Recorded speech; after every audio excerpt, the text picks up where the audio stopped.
Hello friends, welcome back to my channel Simnas Food world.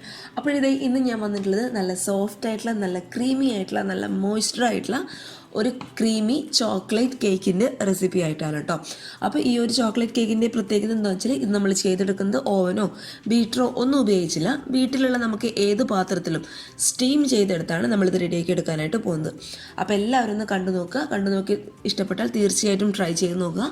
കുഞ്ഞുങ്ങൾക്കൊക്കെ ഇഷ്ടപ്പെടുന്ന നല്ലൊരു കേക്കിൻ്റെ റെസിപ്പിയാണ് കേട്ടോ. കൂടാതെ ചാനലിൻ്റെ വീഡിയോസൊക്കെ ആദ്യമായിട്ട് ആരെങ്കിലും കാണിക്കുകയാണെങ്കിൽ തൊട്ട് താഴെയുള്ള സബ്സ്ക്രൈബ് ബട്ടണും തൊട്ടടുത്തുള്ള കുഞ്ഞ് ബെല്ലൈക്കൺ കൂടി ഇനാബിൾ ചെയ്ത് ഓൾ എന്നുള്ള ഓപ്ഷൻ ക്ലിക്ക് ചെയ്യുകയാണെങ്കിൽ ഇതുപോലുള്ള നല്ല നല്ല വീഡിയോസ് ഞാൻ ഇടുമ്പോൾ നിങ്ങൾക്ക് പെട്ടെന്ന് നോട്ടിഫിക്കേഷനായിട്ട് കിട്ടും.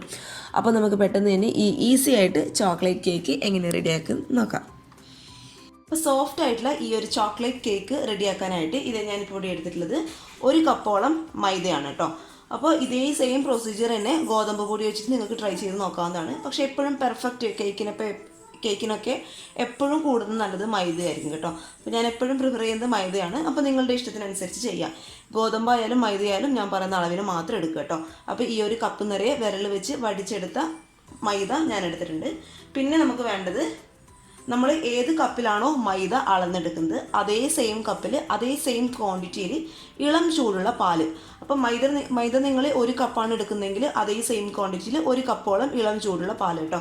ഇതിപ്പോൾ ഞാൻ ഈ പാല് ഈ ഒരു കപ്പ് തന്നെ അളന്നെടുത്ത് മറ്റൊരു പാത്രത്തിലോട്ട് മാറ്റി കൊടുത്താണ്. അപ്പോൾ ചൂട് എന്ന് പറയുമ്പോൾ ഒരുപാട് ചൂടില്ല, ഇത് നമുക്ക് കൈയൊക്കെ കുത്താൻ പാകത്തിലുള്ള ഇളം ചൂടുള്ള പാല്. പിന്നെ നമുക്ക് വേണ്ടത് മധുരത്തിന് ആവശ്യമായിട്ടുള്ള 4 ടേബിൾ സ്പൂണോളം പൊടിച്ച പഞ്ചസാര. പിന്നെ 2 ടേബിൾ സ്പൂണോളം കൊക്കോ പൗഡർ. പിന്നെ വേണ്ടത് 1 ടീസ്പൂണോളം ലെമൺ ജ്യൂസ്. അപ്പോൾ ലെമൺ ജ്യൂസിന് പകരമായിട്ട് നിങ്ങൾക്ക് വേണമെന്നുണ്ടെങ്കിൽ വിനാഗിരി ഉപയോഗിക്കുക കേട്ടോ. 2 ആണെങ്കിലും സെയിം ക്വാണ്ടിറ്റി. ഇനി 1 ടേബിൾ സ്പൂണോളം വെജിറ്റബിൾ ഓയിൽ. ഏത് വെജിറ്റബിൾ ഓയിൽ വേണമെങ്കിലും ഉപയോഗിക്കാം. ഞാനിപ്പോൾ ഇവിടെ എടുത്തിട്ടുള്ളത് സൺഫ്ലവർ ഓയിലാണ് കേട്ടോ. അപ്പോൾ നിങ്ങൾക്ക് വേണമെന്നുണ്ടെങ്കിൽ സെയിം ക്വാണ്ടിറ്റിയിൽ ബട്ടർ ഉപയോഗിക്കാം, അതുപോലെ നെയ്യ് ഉപയോഗിക്കാം. പക്ഷേ 2 ഉപയോഗിക്കുമ്പോൾ ശ്രദ്ധിക്കുക, നന്നായിട്ട് മെൽറ്റ് ചെയ്തതിന് ശേഷം മാത്രം ഉപയോഗിക്കുക കേട്ടോ. പിന്നെ നമുക്ക് വേണ്ടത് 1/2 ടീസ്പൂണോളം ബേക്കിംഗ് സോഡ നമുക്ക് ആവശ്യമുണ്ട്. പിന്നെ 1/2 ടീസ്പൂണോളം ബേക്കിംഗ് പൗഡർ. പിന്നെ നമ്മുടെ കേക്കിന് നല്ലൊരു ഫ്ലേവർ കൊടുക്കാൻ വേണ്ടിയിട്ട് 1/2 ടീസ്പൂണോളം വാനില എസൻസ്. അപ്പോൾ ഇതൊക്കെയാണ് കേക്കിന് വേണ്ടിയിട്ടുള്ള മെയിൻ ആയിട്ടുള്ള ഇൻഗ്രീഡിയൻസ്. ഇനി നമുക്കിതെങ്ങനെയാണ് റെഡിയാക്കുന്നതും കൂടി നോക്കാം. ആദ്യം തന്നെ നമ്മൾ എടുത്തു വെച്ച പാല് കംപ്ലീറ്റ് ആയിട്ട് ഞാനൊരു പാത്രത്തിലോട്ട് അങ്ങോട്ട് ഒഴിച്ചു കൊടുക്കുന്നുണ്ട്.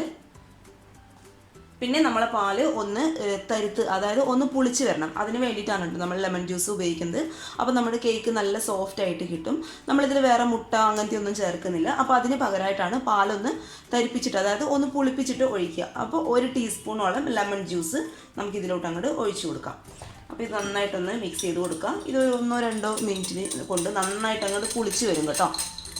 ഇതിലോട്ട് 1 ടേബിൾ സ്പൂണോളം വെജിറ്റബിൾ ഓയിൽ ഞാൻ ഒഴിച്ചു കൊടുക്കുന്നുണ്ട്. ഇനി ഇതെല്ലാം കൂടി നമുക്ക് നന്നായിട്ടൊന്ന് മിക്സ് ചെയ്ത് കൊടുക്കാം കേട്ടോ.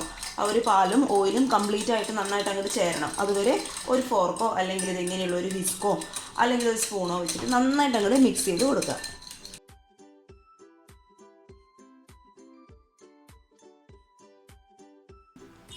ഇനി അവസാനമായിട്ട് ഞാൻ ഇതിലോട്ട് ഒഴിച്ചു കൊടുക്കാൻ പോകുന്നത് 1/2 ടീസ്പൂണോളം വാനില എസൻസ് ആണ് കേട്ടോ.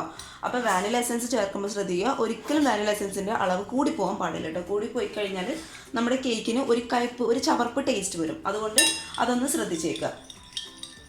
അപ്പോൾ ലിക്വിഡ് ആയിട്ടുള്ള കേക്കിൻ്റെ ഐറ്റംസൊക്കെ നന്നായിട്ട് ഈ ഒരു പാത്രത്തിലിട്ട് ഞാൻ മിക്സ് ചെയ്ത് വെച്ചിട്ടുണ്ട്. ഇനി നമുക്കിതിലോട്ട് ചേർത്ത് കൊടുക്കേണ്ടത് നമ്മുടെ കേക്കിന് ആവശ്യമായിട്ടുള്ള പഞ്ചസാരയാണ്. അപ്പോൾ പഞ്ചസാര, അതായത് പൊടിച്ച പഞ്ചസാര കേട്ടോ. ഒരു 4 ടേബിൾ സ്പൂൺ നമ്മൾ എടുത്തിട്ടുണ്ട്. അത് മുഴുവനായിട്ട് നമുക്കിതിലോട്ട് അങ്ങോട്ട് ഇട്ട് കൊടുക്കാം. അപ്പോൾ 4 ടേബിൾ സ്പൂൺ പഞ്ചസാര എന്നുള്ളത് ഈ ഒരു കേക്കിന് കണക്കായിട്ടുള്ള ആവശ്യമായിട്ടുള്ള മധുരമാണ് കേട്ടോ. ഒരുപാട് കൂടുതലൊന്നുമില്ല, എന്നാൽ തീരെ അങ്ങോട്ട് കുറവുമല്ല. അപ്പോൾ നിങ്ങൾക്ക് ഒരുപാട് നല്ല മധുരം വേണമെന്നുള്ളവർക്ക് ഒരു 6-7 ടേബിൾ സ്പൂൺ വരെ പൊടിച്ച പഞ്ചസാര ഉപയോഗിക്കാം കേട്ടോ. അപ്പോൾ ഈ ഒരു പഞ്ചസാര പാലിലേക്ക് ഇടുന്നിട്ട് നന്നായിട്ട് അലിയുന്ന വരെ നമുക്ക് നന്നായിട്ട് അങ്ങോട്ട് മിക്സ് ചെയ്ത് കൊടുക്കാം.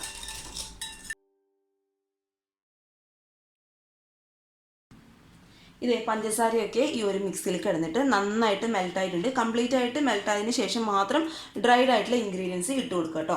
അപ്പോൾ പാത്രത്തിൻ്റെ മുകളിലോട്ടായിട്ട് ഞാനൊരു അരിപ്പ വെച്ച് കൊടുത്തിട്ടുണ്ട്. അതിലോട്ട് നമ്മൾ എടുത്ത് വെച്ച 1 കപ്പോളം മൈദ നമുക്ക് ഇട്ട് കൊടുക്കാം. പിന്നെ ഞാനിതിലോട്ട് ഇട്ട് കൊടുക്കാൻ പോകുന്നത് ഒരു 2 ടേബിൾ സ്പൂണോളം നമ്മൾ നേരത്തെ അളവ് പറഞ്ഞ പോലെ കൊക്കോ പൗഡർ.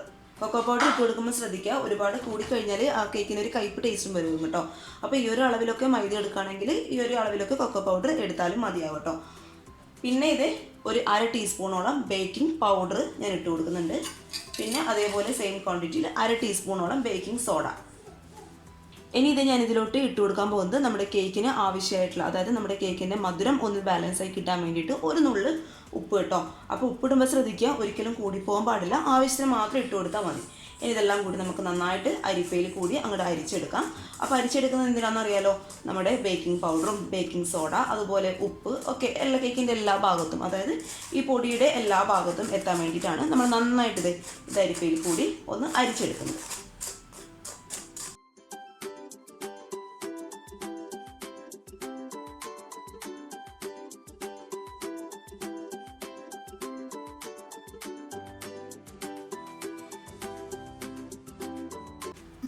ഇതേ പൊടികളെല്ലാം കൂടി ഞാൻ നന്നായിട്ട് അരിച്ചെടുത്തിട്ടുണ്ട്. ഇനി നമുക്ക് ഇങ്ങനെയുള്ളൊരു സ്പൂണോ അല്ലെങ്കിൽ ഇത് ഇങ്ങനെയുള്ളൊരു വിസ്കോ വെച്ചിട്ട് അല്ലെങ്കിൽ ജസ്റ്റ് ഒരു ഫോർക്കോ വെച്ചിട്ട് നന്നായിട്ട് അങ്ങോട്ട് മിക്സ് ചെയ്ത് കൊടുക്കുക കേട്ടോ. അപ്പോൾ മിക്സ് ചെയ്യുന്ന പറയുമ്പോൾ ഒരുപാട് അങ്ങ് ബലം കൊടുത്ത് മിക്സ് ചെയ്യേണ്ട ആവശ്യമില്ല. ഇത് പതുക്കെ ജസ്റ്റ് നമ്മളിങ്ങനെ ഫോൾഡ് ചെയ്ത് എടുക്കുക കേട്ടോ. ഒരുപാട് അങ്ങ് ബലം പ്രയോഗിച്ച് കേക്ക് മിക്സ് ചെയ്യുക, കേക്കിൻ്റെ ബാറ്ററി മിക്സ് ചെയ്താൽ അറിയാലോ നമ്മുടെ കേക്കുകൾ ഹാർഡായി തുടങ്ങും. അപ്പം നമുക്ക് പതുക്കെ ഇത് ഇങ്ങനെ അങ്ങോട്ട് മിക്സ് ചെയ്ത് കൊടുക്കാം.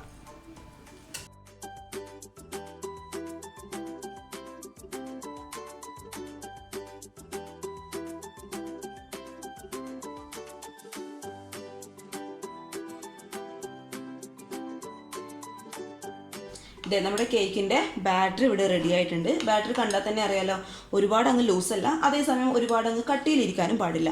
അഥവാ നിങ്ങളുടെ ബാറ്ററി ഇങ്ങനെ മിക്സ് ചെയ്തതിന് ശേഷം ഒരുപാട് അങ്ങ് ലൂസാണ് എന്ന് തോന്നുന്നുണ്ടെങ്കിൽ ഒരു ടേബിൾ സ്പൂണോളം മൈദ ഇതിലോട്ട് അരിച്ചിട്ട് തന്നെ അങ്ങോട്ട് ചേർത്ത് കൊടുക്കുക കേട്ടോ.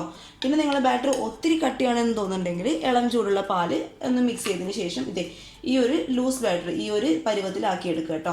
ഒരുപാട് അങ്ങ് കട്ടിയായി കഴിഞ്ഞാൽ കേക്ക് പൊങ്ങി വരാനായിട്ട് ബുദ്ധിമുട്ടായിരിക്കും. അപ്പോൾ അതൊന്ന് ശ്രദ്ധിച്ചേക്കുക. അപ്പോൾ നമ്മൾ കേക്ക് റെഡിയാക്കി എടുക്കാനായിട്ട് പോകുന്നത് ഞാൻ ഇങ്ങനെയുള്ള 2 കുഞ്ഞ് സ്റ്റീലിൻ്റെ ബൗളാണ് കേട്ടോ എടുത്തിട്ടുള്ളത്. അപ്പോൾ ഇങ്ങനെയുള്ളൊരു ബൗള് ഇല്ലയെന്നുണ്ടെങ്കിൽ നമ്മൾ ചൂടാക്കുമ്പോൾ പൊട്ടിപ്പോവാതെ ഇങ്ങനെയുള്ളൊരു ഗ്ലാസിൻ്റെ ബൗൾ എടുത്താലും മതിയാവും. അതും കയ്യിലില്ല എന്നുണ്ടെങ്കിൽ ഇങ്ങനെയുള്ള ഗ്ലാസ് എല്ലാവരുടെ അടുത്തും ഉണ്ടാവുമല്ലോ, ഇങ്ങനെയുള്ള സ്റ്റീലിൻ്റെ ഗ്ലാസ് ആയാലും മതിയാവും കേട്ടോ.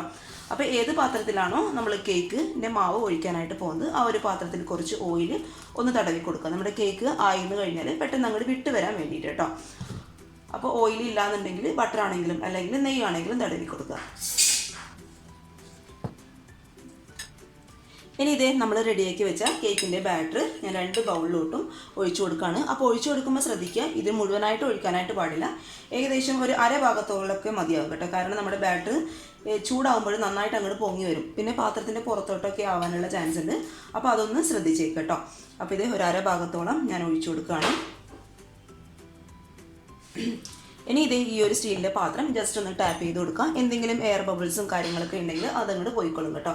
അപ്പോൾ ഇനി ഞാൻ ഇതിൻ്റെ മുകളിലോട്ടായിട്ട് ഇട്ട് കൊടുക്കുന്നത് ചോക്ലേറ്റ് ഗ്രേറ്റ് ചെയ്തതാട്ടോ. ഏത് ചോക്ലേറ്റ് ആയാലും കുഴപ്പമില്ല. ഞാനിപ്പോൾ ഇവിടെ എടുത്തിട്ടത് ഗാലക്സിയുടെ ഇങ്ങനെയുള്ള ഒരു ചോക്ലേറ്റ് ഒരു 1/4 ഭാഗത്തോളം ഗ്രേറ്റ് ചെയ്ത് എടുത്തിട്ടുണ്ട് കേട്ടോ.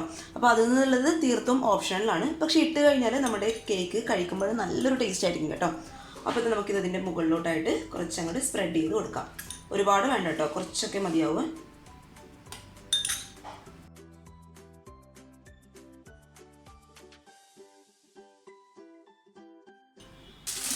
ഇനി നമുക്ക് ഈ ഒരു ചോക്ലേറ്റിൻ്റെ നമ്മൾ ഈ ഒരു ബാറ്റർ ഒഴിച്ച് വെച്ച പാത്രം ആവിയൊന്നും കയറാൻ പാടില്ലാത്ത വിധം നന്നായിട്ട് അങ്ങോട്ട് കവർ ചെയ്ത് കൊടുക്കുക കേട്ടോ. അപ്പോൾ ഇങ്ങനെ ഒരു ഫോയിൽ പേപ്പറൊക്കെ ഉണ്ടെങ്കിൽ കൂടുതൽ നല്ലതായിരിക്കും കേട്ടോ. ഒട്ടും ആവിയോ വെള്ളമോ ഒന്നും ഇതിലോട്ട് കിടക്കാനായിട്ട് പാടില്ല. ആ ഒരു രീതിയിൽ നന്നായിട്ട് ഇതൊന്ന് കവർ ചെയ്ത് കൊടുക്കുക. അപ്പോൾ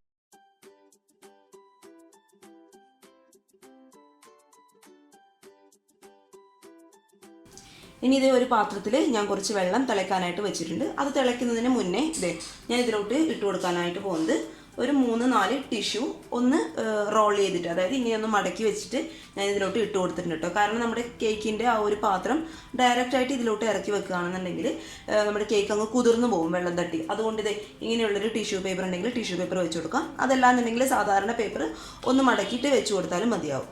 ഇനി നമ്മൾ റെഡിയാക്കി വെച്ച കേക്കിൻ്റെ ആ ഒരു പാത്രം 2 എണ്ണവും ഞാൻ ഇറക്കി വെച്ച് കൊടുത്തിട്ടുണ്ട്.